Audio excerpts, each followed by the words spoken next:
So, Barry Trotz says that the Capitals are still dealing with some depression from what happened last spring. Of course they are. Now, I like the Capitals. I do. I've always liked Washington against Pittsburgh, to my own heartbreak and disappointment almost every time. So, this season, with season predictions being what they are, I predicted that Washington would fall behind Pittsburgh, the Rangers, and I wanted to keep going.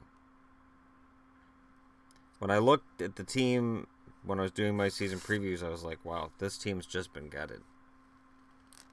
They lost a lot of goals. They lost a lot of depth.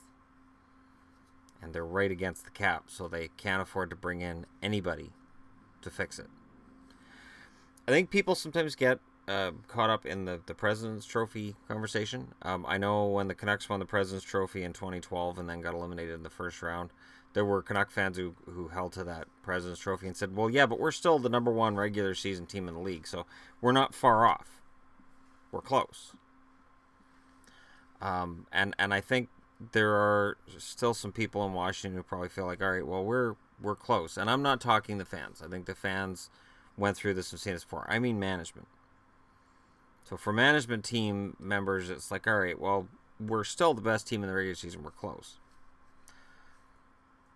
I can't see the Capitals having the kind of regular season this year that they've been used to having. And the fact that they're 1-5 in the preseason and they've only generated 3 goals 5-on-5. Yeah, you don't look at the record, but that 3 goals 5-on-5, that is a concern. Ovechkin, his goal totals dropped last year, and his play against Pittsburgh was spotty towards the end, and he was extremely disappointed.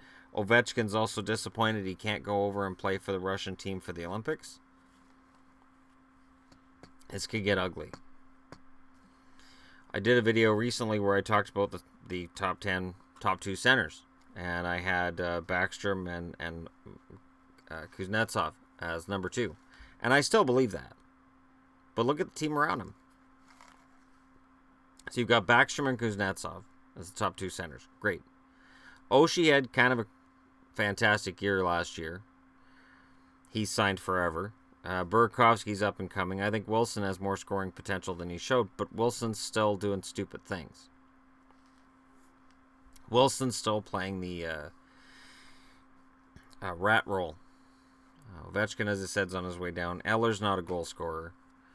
Burakovsky might help mitigate some of that. Vrana coming into the lineup could help. Then you've got Smith Pelly, Chandler Stevenson still hanging around, and the potential that Nathan Walker could play for them as well.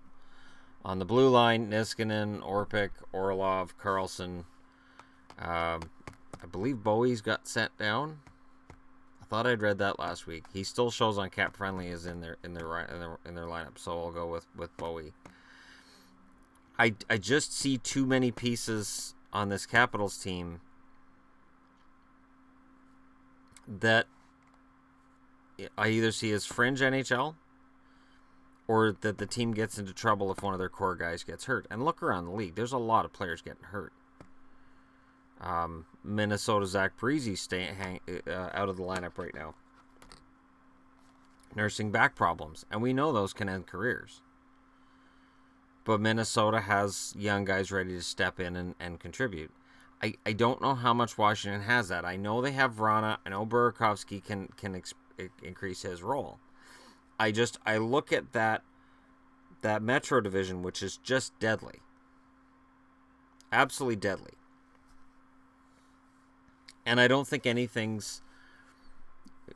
that there's anything you can take for granted. Because like I said, Pittsburgh, well, they're the class of the division. Columbus showed that they're on their way up. I don't know if they're going to be a one-year wonder if they drop. But if they drop, you've got the Rangers, who are set to hopefully at least stay where they were last year. The Islanders didn't miss the playoffs by a lot last season, and if Eberle makes highlight reel goals as he did last night, the Islanders could improve greatly and quickly. And if Hischier is fantastic for the Devils and helps their attack, I'm not saying they catch the Capitals. I'm just saying that the Capitals won't have an easy game. Oh, in Carolina. There's not an easy game to be had for Washington. And so you take all of that against the backdrop of a team that's psychologically still feeling the effects of last season. And just for Ovi, year after year after year after year of just second round, first round, like you just can't get past that second round. It's got to be wearing on him.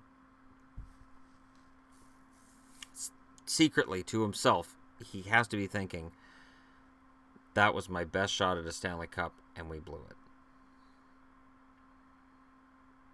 And I don't know what the future holds for the Capitals. I mean, I'm going to stick by my preseason prediction that I think they make the playoffs.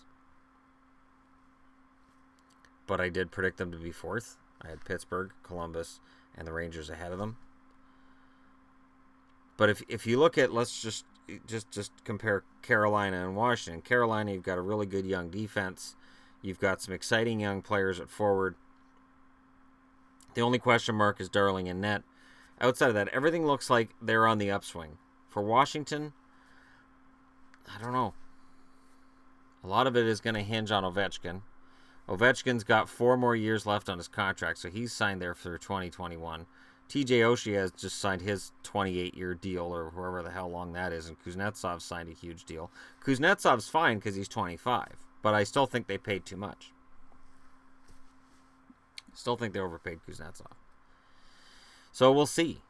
So my question to you guys is, this funk the Capitals are in preseason, does it carry over to the regular season? Psychologically, does what happened in last spring's playoffs potentially cause them to miss this year's playoffs? It happens. Great teams have down seasons and miss the playoffs. It happens. It's absolutely a thing, and it's nothing that you can't learn from, and it's a fast season. If you find yourself 4 or 5 points out of the playoffs 20 games into the season, most times you won't make it. So let me know what you guys think. And again, I want the Capitals to turn this around, but between the salary cap and the fact they had to just dump some really good players, and now they've got some fringe guys coming in to try to bolster the team, I don't know. Maybe the Capitals overcome the odds and finish top 10 in the NHL. Maybe they finish top 5. But the early indication is they're going to struggle to score, and their mental state may not be where it needs to be in order to contend for a Stanley Cup this year. Let me know what you guys think. Don't forget to hit like and subscribe if you're browsing your way through. And thank you so much for watching. I'll talk to you again soon.